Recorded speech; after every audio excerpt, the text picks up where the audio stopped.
Twitter banned me! I got an email asking, what happened to your Twitter, Henry? So I logged in and sure enough, poof, poof! And we're not going to take it.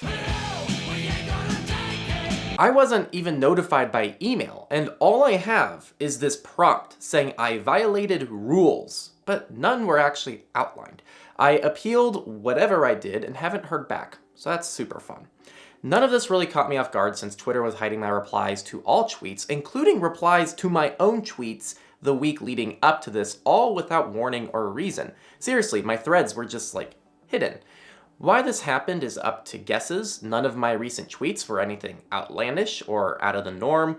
My two theories are someone mass flagged my account because they didn't like what I had to say, and the second theory is Twitter didn't like some of the privacy and security precautions I implement to use their platform. Neither of which I think are valid excuses for Twitter to have done this, especially the latter, since Twitter is supposed to be a decent social media platform for whistleblowers.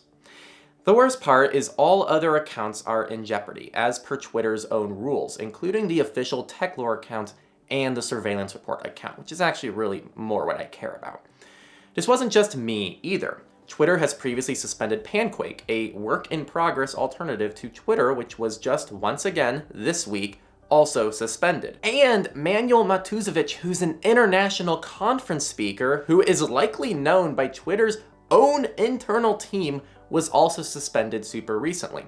They dealt with the same exact issue as me, where they were kind of shadow banned first before being suspended with the weird reply issue. Actually, his blog details word for word exactly what happened to me, with replies being hidden for no mysterious reason, followed by eventually a permanent suspension. Both of us are also still in the same place of just doing an appeal and waiting to see what happens. I'm not very optimistic. Frankly, I don't care about Twitter too much. It's like 95% just candy points that don't really mean anything, and it doesn't provide any real value to the world. But we're there, Techlore, because many of you use Twitter and have expressed you like the fast stream of updates, and we wanted to provide that service to you. And it sucks that that's in jeopardy, so stick around because we do have a solution. Ultimately, this all just speaks to how platforms we don't control, as well as you, can be ripped apart quickly, and it's only made us want to expedite our plans of having more control over our platforms, which is important for us to stay alive, but also for all of you so you can still keep up with our stuff and any updates we have for you, which thousands of you do and look to us for privacy and security advice, which we greatly appreciate and want to maintain that relationship. So let's have an honesty moment here. Where is Techlore right now and what do we want to do? So you're all in the loop on this. YouTube is a risk, but not one I think is large. With that said, we cross-post everything to Odyssey and PeerTube, so we have backups of our content, and we've done this for years. Our communities. Twitter is a risk, but has been cross-posted to our Mastodon for a while now, an open-source federated alternative to Twitter. Discord is a risk, but we have our forum, and it's likely our forum will only continue to be prioritized going forward, which is completely hosted by ourselves with open-source discourse. So it's completely ours, and you should totally join it, because it's an incredible place to be to talk about privacy and security. Here's the real issue, though. We have no central place for us to send you announcements. In theory, if YouTube was pulled away from us, we'd instantly lose access to hundreds of thousands of people, and even on YouTube today, if nothing happens to us, we actually have no easy way of communicating with you, our subscribers, outside publishing a video or making a community post, both of which aren't actually sent to every subscriber and puts pressure on us to have to lean into the algorithm to reach a large number of you. To address all these concerns, here's where the solution comes in. I want to introduce brand new features you all have been asking for and to give us more independence in a central place. So I present Techlore Dispatch, which is our new central place to keep up with pretty much everything we do on your own customizable basis. Our videos will be posted there, some of which will have written blog versions to go alongside the video, which many of you have been asking for a long time. There's now a formal blog where we can dive into concepts deeply, like the blog I wrote earlier this year about the privacy community. We want to make a lot more content like this. There's also a place for us to host our brand new Techlore Talks, which so many of you love, now in podcast format. Yes, we listen to your comments asking for that. To put it together, when we publish a video, you'll be notified. When we post a blog version of our videos, you'll be notified. If we get banned from Twitter, you'll know. If you want to listen to Techlore Talks 4, which will talk a lot more about my thoughts regarding social media moderation, so tune into that, you will be notified. The cool thing is you can subscribe to each of these newsletters individually. So if you only care about one or two things we do, just subscribe to those.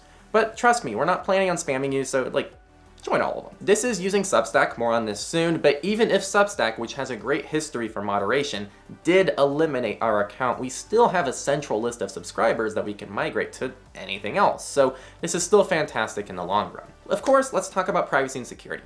Techlore Dispatch can be accessed without an email at all through any modern browser, though you really should subscribe since it's the best way to reach you directly.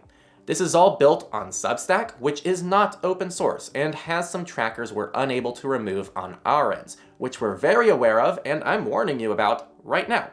But this is simply the best middle ground I was able to strike between effort required to manage, cost, your experience using it, and the general privacy and security offered, which again is a very hard balance to strike. And not that this justifies anything, but it was very validating for us to see that even Edward Snowden opted for Substack for his newsletter, which means our research for a more private platform that matches everything we want Substack to do, I don't know, it was validating. We do recommend using an alias email to sign up if you want privacy on that front. I tested things with simple login to make sure it works.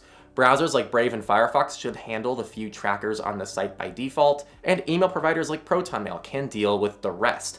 If any of this is an issue for you, we get it. It's the best we could do with our resources right now, and it's still a step in the right direction for us, coming from nothing, or honestly in some ways worse than nothing, as the current options of you keeping up to date with us was Twitter and YouTube, which have their own greater issues as well. And actually, speaking of Twitter, we're no longer dedicating any time or resources to Twitter. I don't want to dedicate time to a platform that's not going to bother to tell us why we got banned from it if anything goes wrong.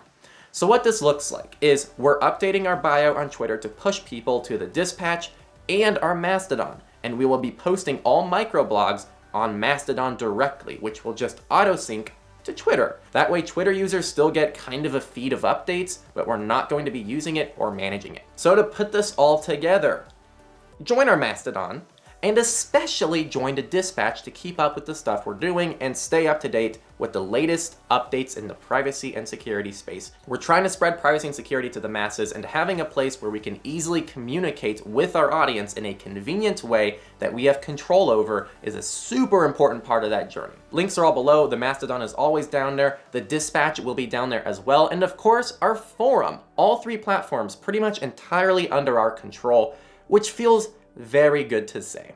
See you next time on Techlore. We at Techlore stand with Wolfgang.